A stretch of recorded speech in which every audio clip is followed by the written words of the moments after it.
And of course, it requires time. So Babuji said, without patience, there is no success. And he said, suppose you have patience but you don't work. So with patience, you need to work also. Work does not mean taking a sabbal, what do you call sabbal? Sabbal. Crowbar. Without a crowbar, you can't dig. So for each object, for each activity, there are appropriate tools, techniques. What are the tools and techniques in meditation? You need a place where you can meditate every day at the same time. Babuji said this is to ensure that when you enter that place, you automatically fall into the mood for meditation. So that is important in the daily life of an Abhyasi, that you use the same place every morning at the same time for meditation. When it becomes a routine, you go there and you start meditating even before sitting in place. And then meditating long enough, 1 hour. Some people asked, why 1 hour? Why not 2? Why not half? He said, because of circumstances, because of people's pressure on me, what used to be 1 hour, I have reduced to half an hour now, but it's not good. It is a weakness on my part, I am telling you, Babuji said, because I have reduced it. And I have to do the rest for you people. Whereas if you meditated 1 hour every day yourself, your progress would be much faster. When a train doesn't move, you try to push it.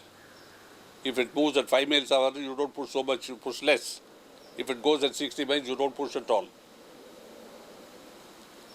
So we have to do this 1 hour meditation at the same place, every morning, at the same time. Why 1 hour limit? Somebody asked Babuji. He said, if you meditate more than 1 hour, there is pressure on the brain and that will affect. So at one time you must meditate only 1 hour, though you can do it as many times as you like in a day. If you are free, you can meditate again and again, 1 hour each time.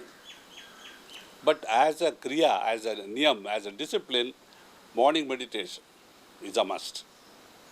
And Babuji has also said, if you wake up like Clark at 4 o'clock and you meditate 1 hour and go to sleep, then you have to do it again. So if you do it in the morning, don't go to sleep again. Then in the evening, we have this process of cleaning. Babuji explained how it has to be done. It is in all our books. But the essence of it is that in meditation, you don't use willpower. In cleaning, you use willpower. Because he said, sit and put your hands as if you are putting your hands and removing it and throwing it out in the back. People say cleaning is not effective because they don't apply will. They just sit, I am cleaning. And suppose you sit at the table and your plate is there full of food and you say, I am eating. Will the food go inside? So like eating, you have to put your will and act, take the food here. Later on when you clean it this way. See, ingestion, excretion, not this time of fecal matter, but of grossness in the heart. At the night we have a prayer before going to bed. This is in short Sahaj Marg system which Babuji has been teaching, which he received from Lalaji Maharaj.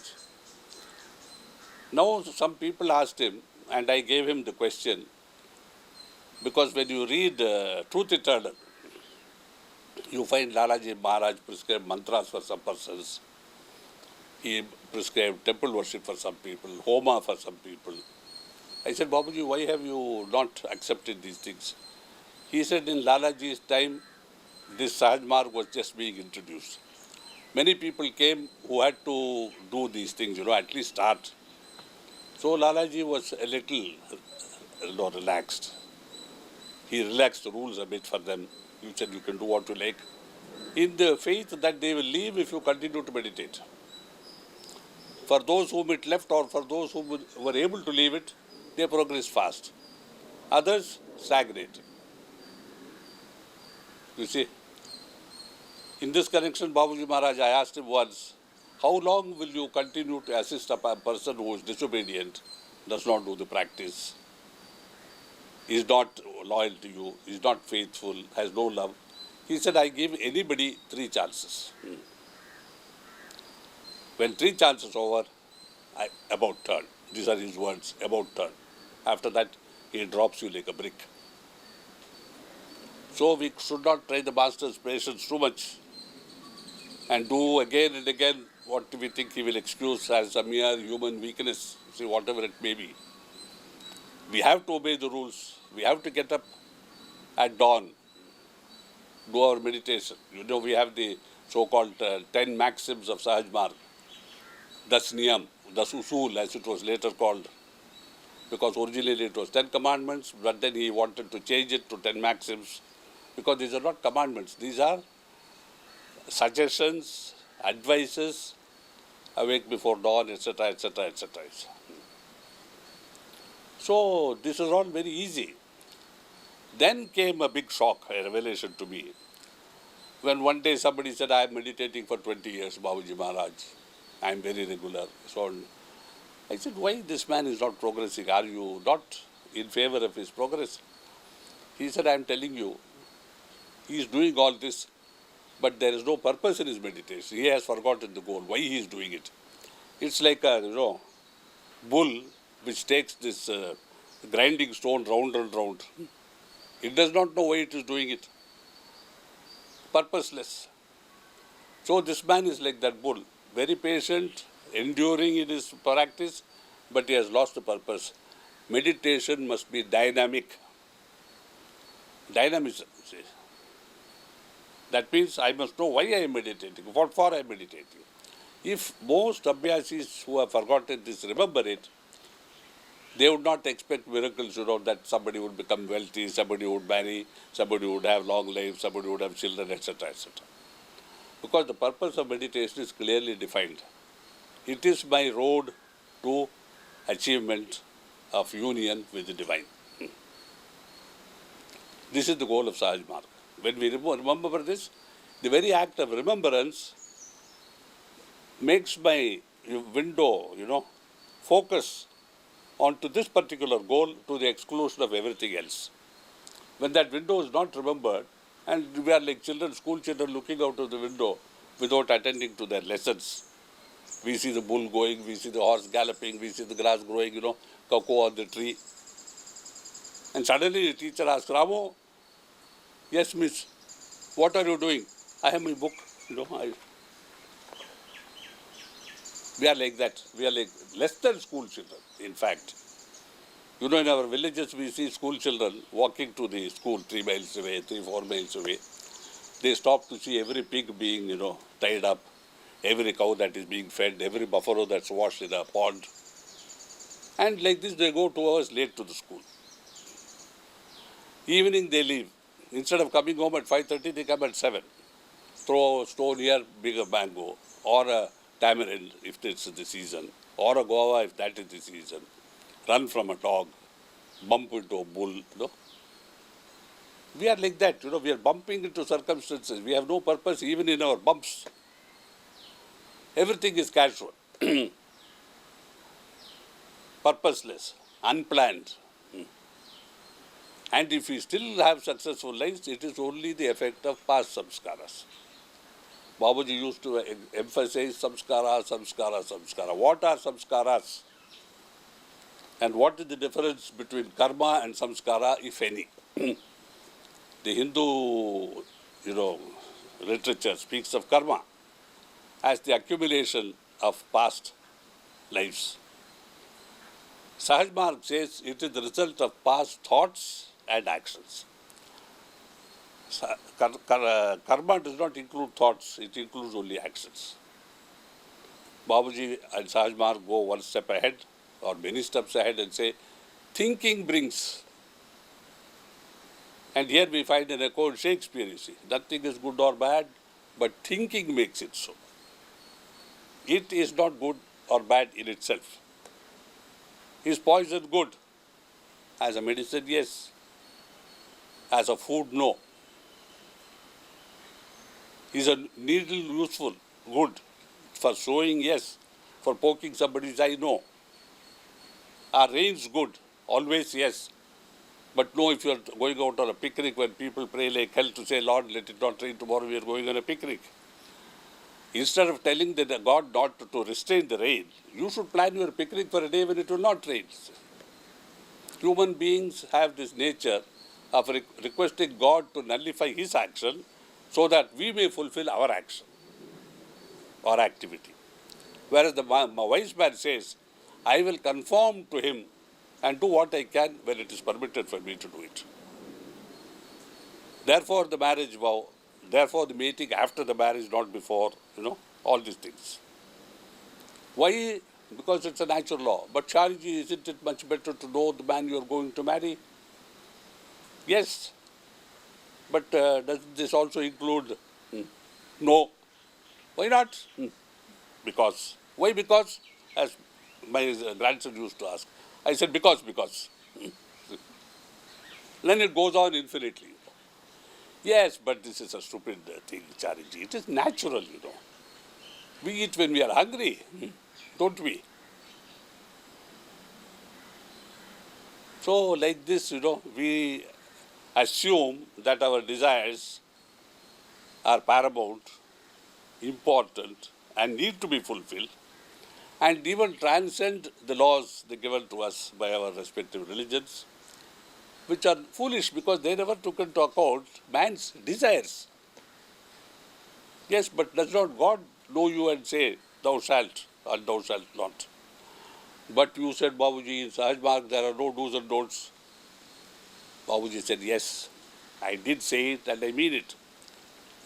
Can you not feel guilty if you do what you do without permission, without knowing that you should do it or not do it? Yes, that guilt is what forbids you and creates a samskara. If you do anything without feeling guilty, it does not form a samskara. I said, Babuji, this is a dangerous philosophy to teach to abhyasis.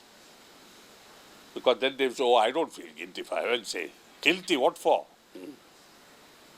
No. So I am telling you something which I heard perhaps 40 years ago, hoping that human beings who listen to this will understand its import, and instead of doing things and saying, I don't feel guilty, avoid anything that will make you guilty, even if it is only taking sugar as a diabetic. If it is going to make you guilty, your diabetes, your sugar count will double. If you don't feel guilty, it will have no effect. Physiological effect, yes, but that's not going to kill me. It's the mind that makes me live, it's the mind that makes me die. In medicine, there's one hidden factor which is not realized. The will to live. And doctors speak of it in terminal cases. He said, I helped that case live 8 years longer, but this case I'm losing because there's no will to live in this patient. If I don't will to live, I will not live. Again, willpower. Meditation, cleaning, willpower, prayer. My thoughts remain below, my words remain below, rather my words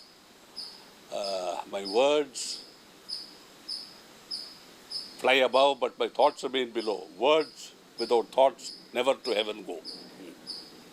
So we just both, oh God, let me not have this wife nag me again. I just had a couple of, little whiskey on the way, but she will smell my breath. Therefore, I'm smoking a cigar today, Lord. Let her not smell the cigar.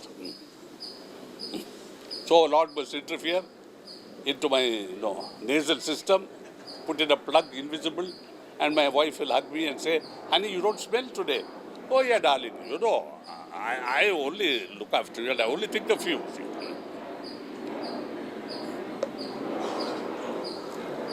I have always been fascinated by planes. So they come flying around. It's not a disturbance, it's a natural thing, like crows cawing, birds.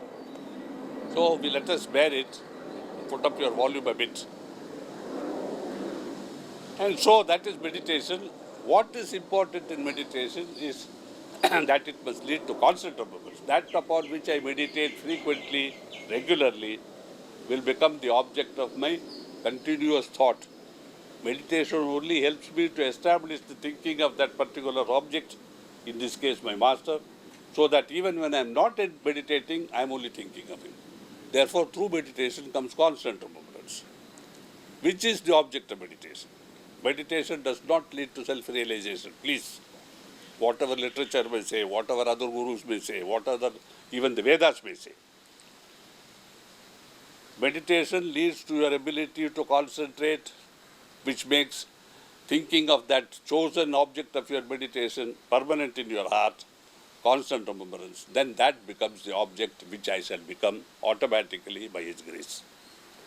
So at one stage, Babuji says, no more meditation. As he told me when I first went to America in 1972 with him, it was in, I think, Lakewood, Ohio, in Grace Kimball's house. One morning he came and said, Parthasarathy, you can stop meditation now. I said, what do you mean? He said, you don't have to meditate. But there is one condition, you must give that time also for me. I said, why? All my time is yours. I only meditate for you, I don't meditate for myself. He was very pleased. So, you see, meditation has to stop. So, we have this idea, that meditation, cleaning, prayer leads to constant remembrance leads to our continuously being in remembrance of Him, which means that all my thoughts and actions, they have no more any effect on me, because I am not thinking that I am doing it. Therefore, the effects of my actions, if any, become effects on His actions. And nothing can affect Him. As Lord Krishna says in the Gita, Namam karmani limpanti, name karma phale spuraha. I have no karma in this existence. And actions of karma, the fruits of karma don't affect me. So a master is a person who can act, who can think, who can do without being touched by the result of his actions in any way. So Babuji said, you are liberated now from meditation. You see, you give me that time, you must give me your time. I said 24 hours of a day are yours. So these are some short snippets of instructions that I received from a master during my life with him. And we can continue later on about more things that he said, because like a water is continuously coming into a well as you take it out. We people who use wells know it, you see, that unless you keep taking water out of a well, the water will stink. You have to keep taking it out. And then the fresh water is coming in all the time. A well is never empty. Similarly, until I pull out everything and I think I can empty it, it doesn't get empty because more is coming in. It is an infinite resource. So in one sense, there can never be an end to this talk. In another sense, there has to be. So we will sort of develop a via media between these two by His grace.